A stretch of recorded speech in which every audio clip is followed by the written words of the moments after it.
Так, другие представители Государственной налоговой инспекции будут выступать? Мгм. Согласны, да, с выступлением вашего представителя? Поддерживаете? Мгм. Присаживайтесь. Так, сейчас, секунду, кто у нас тут следующий? Так, слово предоставляется представителю Национального банка. Кто из вас будет выступать? Основное. Проходите. Слово предоставляется Тайлакову Эмиру Балтабаевичу, представителю Национального банка. Пожалуйста.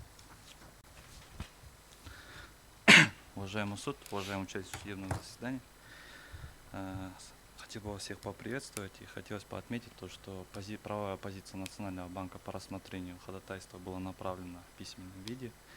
Также хотелось бы отметить то, что в принципе со стороны ответчика и других участников судебного заседания были вкратце и в тезисном порядке как бы изложены те доводы, которые представлялись со стороны Национального банка, с чем, с позволения суда, хотелось просто результативную часть зачитать, именно в части просьбы, чтобы не повторяться.